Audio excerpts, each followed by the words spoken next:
Citroën ने अपनी C3 को बेहद ही आकर्षक प्राइस में लॉन्च किया, जिसके बाद से लोगों के बीच में कन्फ्यूजन पैदा हो गया कि उन्हें सिट्रोन की C3 लेनी चाहिए, टाटा की पंच लेनी चाहिए, रेनो की काइगर या फिर निसान की मैग्नाइट लेनी चाहिए, क्योंकि ये चारों कारें काफ़ी ज़्यादा डिमांड में रहने वाली है, ऐसा आप मान सकते हैं। और सिट्रोन C3 की लॉन्चिंग से पहले, क्योंकि C5 एयरक्रॉस काफ़ी महंगी थी, तो लोगों को कहीं ना कहीं ऐसा लग रहा था कि इसकी price ex showroom price 7 lakh या उससे बाद में शुरू होगी, पर ऐसा कुछ नहीं हुआ और सिट्रोन C3 केवल 5,71,000 में लॉन्च होगी। उसके बाद अब इसका जो कंपटीशन है वो पंच, काइगर और मैग्नाइट के साथ जबरदस्त रहने वाला है। इसी बात को ध्यान में रखते हुए हम आपके लिए ये वीडियो लेकर के आए हैं, जिनमें पंच के साथ साथ काइगर और मैग्नाइट की तुलना करेंगे सिट्रोन C3 के साथ में, बाकायदा मार्किंग करके बताएंगे। तब तीस से आराम से इस वीडियो को पूरा देखिए ताकि आपको किसी भी तरह का शक या शुबा ना रहे। साथियों, सबसे पहले यदि प्राइस की बात करें तो सिट्रोन C3 की प्राइस 5,71,000 रुपये एक्स शोरूम से शुरू होती है और इसके टॉप मॉडल की प्राइस 8,06,000 रुपये है। वहीं पंच की प्राइस लगभग उतनी 5,93,000 से शुरू होती है और टॉप मॉडल इसका इससे काफ़ी महंगा 9,50,000 रुपये में आता है। काइगर की बात करें तो 5,99,000 से इसकी प्राइस शुरू होती है और टॉप मॉडल उससे भी महंगा 10,62,000 रुपये में मिलता है। इसी तरह से मैग्नाइट की बात करें तो निसान मैग्नाइट की एक्स शोरूम प्राइस 5,97,000 रुपये से शुरू होती है, जो टॉप मॉडल तक आते आते सबसे ज़्यादा 10,80,000 तक पहुंच जाती है। तो अब सबसे बड़ा प्रश्न ये कि प्राइस के मामले में किसने बाजी मारी। तो इस प्राइस को देखें तो आप देखेंगे कि सिट्रोन जो C3 है वो 5 से 22,000 रुपये जो है वो सस्ती है, जबकि टॉप मॉडल है वो भी लगभग 1.5 लाख रुपये सस्ता है। इसी तरह से सिट्रोन C3 काइगर से लगभग इसका जो बेस मॉडल है 28,000 रुपये सस्ता है, लेकिन टॉप मॉडल है वो 2.5 लाख रुपये सस्ता है सिट्रोन C3 का काइगर के टॉप मॉडल से। और मैग्नाइट की बात करें तो मैग्नाइट के बेस मॉडल से सिट्रोन C3 का बेस मॉडल लगभग 26,000 रुपये सस्ता है, पर यदि टॉप मॉडल की बात करें तो 2,80,000 के आसपास या लगभग 2.25 लाख रुपए सस्ता मिलता है सिट्रोन C3 का बेस टॉप मॉडल मैग्नाइट के टॉप मॉडल से। तो इस तरह से देखें तो केवल आपको प्राइस देखनी है, सिर्फ बजट देखना है और कोई चीज़ नहीं देखनी है, तो निश्चित तौर से यहाँ बाजी सिट्रोन C3 के हाथ में है।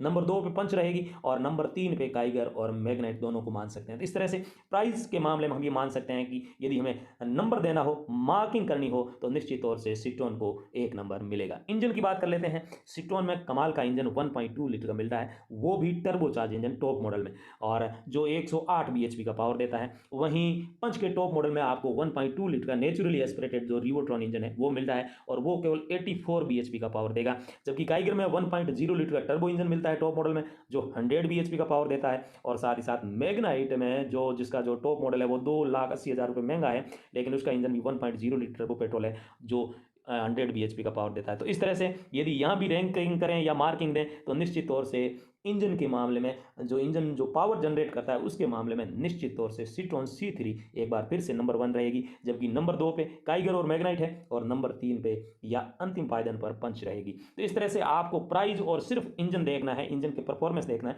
हालांकि लंबे समय तक सिट्रोन C3 का इंजन कैसा परफॉर्म करेगा ये तो आने वाले समय में पता चलेगा, लेकिन हाल फिलहाल जो 2 बिंदु हमने लिए उन दोनों में आश्चर्यजनक रूप से सिट्रोन की C3 बाजी मारते दिख रही है। तो कहीं ना कहीं अब आपके मन में ये एक निश्चित तौर से प्रश्न है वो कुलबुला रहा होगा कि जब इतनी बेहतर है सिट्रोन C3 तो भला इतनी सस्ती कैसे है, और ये दूसरी जो इसकी तुलना कर रहे हैं हम उन गाड़ियों की वो इतनी महंगी कैसे है। तो आपको गियर बॉक्स की तरफ लेके चलते हैं। आपको ये बता दें कि जो सिट्रोन C3 है उसमें ऑटोमेटिक गियर बॉक्स नहीं मिलेगा, मैनुअल गियर बॉक्स के साथ ही आती है। लेकिन वहीं यदि बात करें पंच की, काइगर की, मैग्नाइट की, तो इनका टॉप मॉडल आपको ऑटोमेटिक गियर बॉक्स के साथ मिलता है और ये बहुत बड़ा फर्क है, लगभग 50,000 रुपये का फर्क है वो ये पार्ट देता है गियर बॉक्स, ऐसा आप मान के चल सकते हैं। और यहाँ आते आते यदि रैंकिंग की बात करें तो यहाँ काइगर, मैग्नाइट और पंच को जो है वो 1 मार्क मिल जाएगा।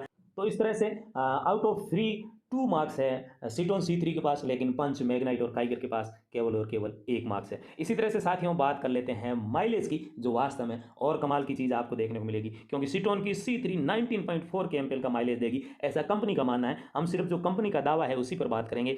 और वहीं पंच है वो 18.8 kmpl इसका टॉप मॉडल जो है वो माइलेज देता है, जबकि काइगर 18.2 kmpl और मैग्नाइट सबसे कम 17.7 kmpl का माइलेज देता है। तो सिर्फ माइलेज की तरह को देख कर ही आपको गाड़ी है तो निश्चित तौर से आपको सिट्रोन C3 लेनी चाहिए। उसके बाद पंच का नंबर आता है, उसके बाद काइगर और अंतिम पायदान पर माइलेज के मामले में रहती है मैग्नाइट। तो इस तरह से देखें तो सिट्रोन C3 के पास एक और पॉइंट मिल गया है, सिट्रोन C3 के पास 3 पॉइंट हो गए हैं, ऐसा हम मान सकते हैं। साथियों सबसे बड़ा जो एक और फर्क आपको देखने को मिलेगा वो मिलेगा सस्पेंशन में। सस्पेंशन का मतलब ये है कि गाड़ी उबड़ खबड़ रास्तों में कैसी चलती है, आपको हिचकोले कितने ज़्यादा खाने पड़ते हैं। तो कहीं ना कहीं यहाँ टाटा पंच काफ़ी ज़्यादा बेहतर है, क्योंकि C3 में आपको जो सस्पेंशन मिल रहे हैं वो मैग्नाइट और काइगर की तरह ही मिल रहे हैं, जो कि मैकफर्सन स्टड विथ कोयल मिल रहे हैं। लेकिन पंच में आपको individual independent lower wishbone McPherson strut with coil spring मिल रहे हैं, और रियर में भी सेमी इंडिपेंडेंट यही जो सस्पेंशन है वो मिल रहे हैं, जो इन तीनों कारों से काफ़ी बेहतर है। तो यहाँ निश्चित तौर से पंच आपको ज़्यादा महफूज रखेगी और ज़्यादा आरामदायक सफ़र करवाएगी। इसी तरह से कुछ चीज़ें हैं जो इन चारों कारों में सेम है, उनकी बातें ना करें तो ही बेहतर है। चाहे वो स्टीयरिंग की टाइप हो कि वो इलेक्ट्रिक स्टीयरिंग है, स्टीयरिंग कॉलम की बात हो कि वो टिल्ट है या नहीं है, फिर रियर और फ्रंट के ब्रेक टाइप की बात करें, डिस्क और जो ब्रेक है वो ड्रम ब्रेक मिल रहे हैं। इसी तरह से ये सब चीज़ें चारों कारों में जो है वो सेम है। और एक और जो बड़ा फ़र्क आता है वो टायर की साइज़ या व्हील साइज़ में आता है, और यहाँ सिट्रोन C3 इन तीनों कारों से थोड़ी पीछे रह जाती है। और धीरे धीरे आप देखेंगे कि जैसे जैसे वीडियो पूरा होता जाएगा तो कहीं ना कहीं सिट्रोन है और दूसरी जो कारें हैं इनके बीच में जो प्राइस गैप है वो जस्टिफाई होता जाएगा, क्योंकि सिट्रोन C3 का जो व्हील साइज़ है वो 15 इंच है, लेकिन पंच, मैग्नाइट और काइगर में वो 16 इंच है इसके टॉप मॉडल में। इस तरह से देखें तो यहाँ भी सिट्रोन C3 से ये तीनों कारें हैं बहुत ज़्यादा बेहतर नज़र आ रही है। अब बात कर लेते हैं डायमेंशन की। तो सिट्रोन C3 की लंबाई 3951 mm है, जबकि चौड़ाई 1733 mm है, ऊंचाई 1586 mm है, जबकि व्हील बेस 2450 mm है। बूट स्पेस सिट्रोन C3 में 315 लीटर का आपको मिलता है, और साथ ही साथ ग्राउंड क्लियरेंस की बात करें तो 180 mm का ग्राउंड क्लियरेंस C3 में आपको मिलता है। पंच की बात करें तो पंच की लंबाई 3827 mm है, चौड़ाई 1742 mm है, ऊंचाई 1615 mm है, और व्हील बेस 2445 mm है। बूट स्पेस पंच में 366 लीटर मिलता है, ग्राउंड क्लियरेंस 187 है। तो इस तरह से देखें तो C3 और पंच के बीच में यदि डायमेंशन का ही कंपैरिजन करना हो तो आप देखेंगे कि सिट्रोन C3 आश्चर्यजनक रूप से पंच से ज़्यादा लंबी है, 154 mm ज़्यादा लंबी है C3 पंच से। जबकि आपको ये भी बता दें कि पंच है वो मामूली सा 9 mm ज़्यादा चौड़ी है C3 से, और 29 या 30 mm ज़्यादा ऊंची है पंच C3 से। तो ऊंची ज़्यादा चाहिए या चौड़ी तो लगभग एक समान माने तो आपको पंच की तरफ जाना चाहिए, लेकिन लंबी ज़्यादा चाहिए तो सिट्रोन C3 की तरफ आपको जाना चाहिए। हालांकि बूट स्पेस में भी काफ़ी बड़ा फर्क है, 50 लीटर ज़्यादा बूट स्पेस आपको टाटा की पंच में मिलता है। आप ज़्यादा सामान लगभग एक बैग छोटा एक बैग एक्स्ट्रा रख पाएंगे सिट्रोन C3 के बजाय टाटा पंच में। वहीं यदि काइगर से इसकी तुलना करें और मैग्नाइट की तुलना करें तो मैग्नाइट और काइगर में कोई बहुत बड़ा फर्क नहीं है डायमेंशन में। तो काइगर की जो लंबाई है 3991 mm है, चौड़ाई 1750 mm है, ऊंचाई 1605 mm है, और व्हील बेस 2500 mm है, जबकि बूट स्पेस 405 mm है, और ग्राउंड क्लियरेंस है वो 205 mm है। वहीं मैग्नाइट की बात करें तो 3994 mm है। इन चारों कारों में सबसे लंबी मैग्नाइट है। चौड़ाई की बात करें 1758 mm है, चौड़ी भी सबसे ज़्यादा मैग्नाइट है, और ऊंचाई 1572 mm है जो नंबर 3 पे है, क्योंकि काइगर और पंच है वो इन दोनों से ऊंची ज़्यादा है।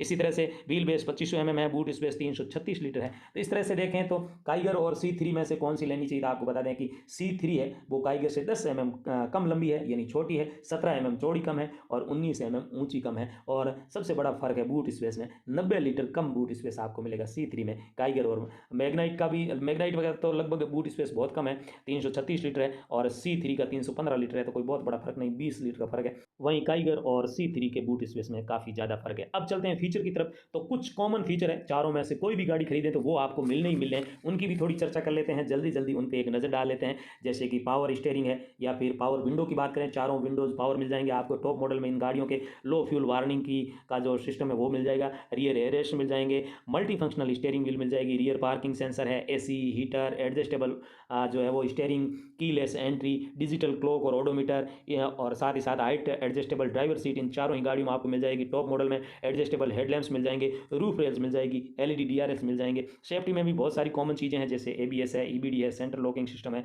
पावर डोर लॉक्स है, चाइल्ड सेफ्टी लॉक्स है, और साथ ही साथ रियर सीट बेल्ट है, या फिर 4 स्पीकर भी इसमें, और टच स्क्रीन भी आपको इन सभी के टॉप मॉडल में मिल जाएगी। और बड़ा फर्क ये है कि पंच, काइगर और मैग्नाइट में कुछ चीज़ें एक्स्ट्रा है जो आपको C3 में नहीं मिलेगी, और यहीं कहीं ना कहीं जाके प्राइस है वो जस्टिफाई होती है, क्योंकि यदि आप C3 लेते हैं तो इन चीज़ों से वंचित रह जाएंगे जो पंच, काइगर और मैग्नाइट में मिल रही है, जैसे ऑटोमेटिक क्लाइमेट कंट्रोल है, रियर सीट सेंटर आर्मरेस्ट है, क्रूज कंट्रोल है, स्मार्ट कार्ड एक्सेस एंट्री है, साथ ही साथ इंजन स्टार्ट स्टॉप बटन है, पावर एडजस्टेबल ORVM है, या फिर rear window wiper, washer, defogger है, एलॉय व्हील्स भी नहीं मिलेंगे, LED टेल लैंप्स है, या फिर रियर कैमरे की बात करें, या आइसोफिक्स चाइल्ड सीट है। ये ऐसी चीज़ें हैं जो आपको C3 में नहीं मिलेगी, पर टाटा की पंच, रेनो की काइगर और निसान की मैग्नाइट में मिल जाती है। तो इस तरह से देखें तो बहुत ज़्यादा फर्क है। आपको फुल्ली फीचर लोडेड गाड़ी चाहिए चाहिए तो निश्चित तौर से आपको C3 के बारे में सोचना भी नहीं होगा। आप सीधा टाटा पंच या फिर रेनो काइगर या मैग्नाइट की तरफ जाइए, पर आपको एक बजट फ्रेंडली और शानदार कार चाहिए जो इन्हीं की तरह दिखती हो, कुछ गजब का शौक पालती हो,